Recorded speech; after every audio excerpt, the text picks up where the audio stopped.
If you haven't heard already, everybody wants to come to Florida, but others want to leave. We're going to talk about that next.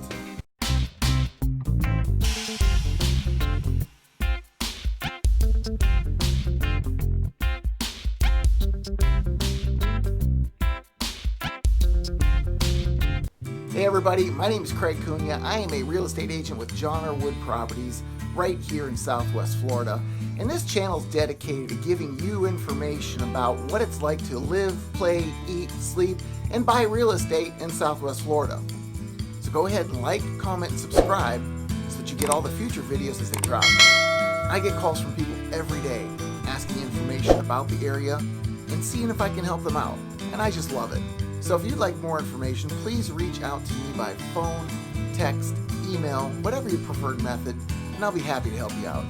Today we're going to talk about a number of topics, but as you may or may not have heard, 950 people a day are coming to Florida. Yes, 950 people. That's a lot of people interjected into our system down here, and yes, it could get a little crowded and a little crazy, but at the same time, others are leaving. Everybody has their own reasons for it. So we're going to run through some of the goods, bads, ins and outs of what it's like to be in Florida and some of the topics that you may not have heard of before. Obviously, the first thing you've heard about is weather. Weather, weather, weather. That's all anybody talks about with Florida. That's because we have some of the best weather in the country. Yes, it can be very humid, but when it's not, it's absolutely gorgeous. We do have sunshine 365 days, mostly. There could be a day or two if we have a tropical storm or something looming. It might be overcast, but it always seems that the sun pokes out anyway. Now, I've been here for, about 20 years now from Pennsylvania. So you talk about extremes. I was in Erie, Pennsylvania, the snow belt. Knew about ice and snow and all that fun stuff. So when I first came to Florida, jeans and pants were a no-go. That would not happen. I would have probably had to strip down within minutes. Now, give me a 95-degree day, 100% humidity, I'll walk out in jeans, and heck, sometimes if I'm in the shade with a cool breeze, I might get a little chill. So the point to that is you will acclimate. If you stay here full time and this is your new home, you will acclimate, your blood will thin, and yes, it will become comfortable again. Hey, a topic that a lot of people don't talk about, school choice. This came up with a client the other day. They're moving down from the New York area, and they're not familiar with school choice. We have the ability to put together a list of our preferred schools. If you know you're moving to Florida, get ahead of the curve. Put your requests in as early as you possibly can. We also have something called dual enrollment. If your child qualifies, by the time they get to their senior year, they can start earning college credits on their high school time. Yeah, I'm from Pennsylvania. We didn't have that. I would have loved it. It might have made me love college a little bit more if I got a head start on it, but that's something that we do offer. So if your children are interested in that and they do perform well, it's something you look into. I'm putting links down below for both the dual enrollment information and a list of schools. Everywhere from the private to the charter to the public schools, all that information is going to be below. Another topic is jobs. Yes, I know you've probably heard there's not a lot of jobs per se in our area. Southwest Florida does have a lot of jobs, but they're service related. They're medical. Construction's a huge one nowadays just because the market is so busy. We just don't have a lot of manufacturing. So if you are looking for a job, I've been told in some industries that the pay might be a little bit lower. So one of the things to consider is trading off the lifestyle that you get for some of that income. Now let's talk about that lifestyle. It is a beachy vacation kind of vibe here most of the year. You're going to have tons of sunshine. You have beaches all around you. So you can choose from the ones up north towards Sarasota, Clearwater, and St. Pete Beach, go down south to Miami or to Naples, and then around the curve out to Miami. Lots of options, lots of different ways to do it, lots of different things to experience in each of those locations. So there is a downside to that. The parking can be a bear if you aren't there in advance, especially on a holiday or a weekend. Once you hit season, once again, you're battling the crowds to get your spot. So think in advance. Know that if you're going to spend a day on the beach, get out early or use the trolley system. There is a trolley that's set up for Fort Myers Beach.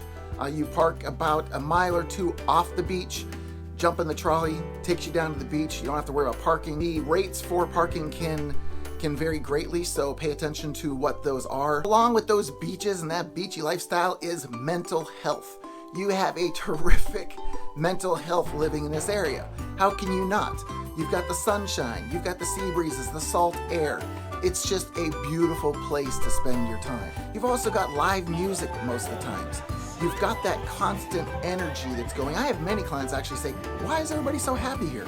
Well, if you were on vacation all the time, or at least it felt like you were on vacation all the time, you'd be happy too, wouldn't you? Now with that beach vibe, there's also a lot of the happy hours and tons of activities to take part in. Cabin fever isn't something that we suffer from here. Now on the flip side of that, one thing you need to do, and this is a prerequisite, and that's have patience, especially in season. The traffic is going to increase. Your travel time is going to increase. There could be some frustration. So plan in advance. Know if you're going somewhere, whatever timeline you thought it was going to be, just give yourself a little buffer and understand that it's temporary. If you're going to stay here year round, then there's going to be about a 4 to 5 month time frame you'll deal with that. Outside of that, it's free travel most everywhere you go. Now with that mental health break that I've just mentioned and all the activities that I mentioned, let's talk about some of the day excursions. We've got natural springs around here that you can go rafting down rivers, you can go kayaking. There's a number of places throughout the state. It's crisp, cool water, so even though it's super hot, it's a refreshing place to find yourself. Many of our activities are water related, so if you want to go diving, deep sea fishing, again, the kayaking and paddle boarding, sunset cruises, jet skiing, parasailing, the Key West Cat, take a trip down to Key West, a couple hours down, you ride along in a captained boat, you don't have to do a thing, just sit back and relax until you show up to Key West. We also have a bunch of theme parks here in Florida. If you go 2 hours to the north in Tampa, you've got Busch Gardens. If you go about 2.5 to 3 hours, depending on how fast you drive, then you're in Disney. Theme parks galore. And the best thing is, if you're a Florida resident, there's discounts for that. In fact, many places you go to in our area here in Southwest Florida, you will have a Florida resident discount. So go ahead, buy a place, stay here, take advantage of it. Now, if you aren't finding enough in the day excursions, then we have the mainstream events, and that's where these big cities nearby is really awesome to have. We've got Major League Baseball, we've got NFL, we've got the NBA, and even professional soccer. So there's a ton of stuff. And you know what? Hockey's not my thing, but we have professional hockey in the state as well. So go ahead, explore around, find out what works best for you, but you're going to have to go to one of the major cities for those things. Locally, we do have a minor league hockey team and some smaller semi-pro type of teams here. But the one thing that we do have here, in fact, most of the state of Florida has spring training. So if you're one of those people that just absolutely loves baseball, wants to get in at the very beginning, see how the teams are coming together, you're going to have plenty of opportunities for that. Well, since we talked about the activities, let's talk about travel, because those activities you have to travel to, and that entails driving. Driving in Florida can be kind of a pain in the butt. And the reason for it is if you want to leave the state, 5 to 6 hours just to get to the northern end of Florida. So that has to be tacked on to wherever you're driving. As far as flights go, it's a little bit easier because we have a couple airports. We have an international airport, it's RSW. Then we have Punta Gorda Airport. That one allows you to do the little weekend trips, maybe to Asheville or Nashville. Reduced rates, smaller airlines, but it's a popular option because it's so inexpensive to do so. The other thing that's inexpensive to do is go cruising from here. There's no airfare. So go to Tampa, go over to Miami, plenty of ports to get to wherever you want to go on a cruise and not have airfare. Last but not least, we also have 55 plus communities, tons of them, and this allows for lower priced housing, allowing for a social group of similar age people and activities. There's a social director in many of the communities that arranges events throughout the year. Obviously, there's still the drawback of having a major fluctuation in population in the summer months because many of these same people are snowbird. I have had some of my clients say that they do not want a 55 plus community because they like the youth and vitality and vibrance that they experience when they're in a family style community.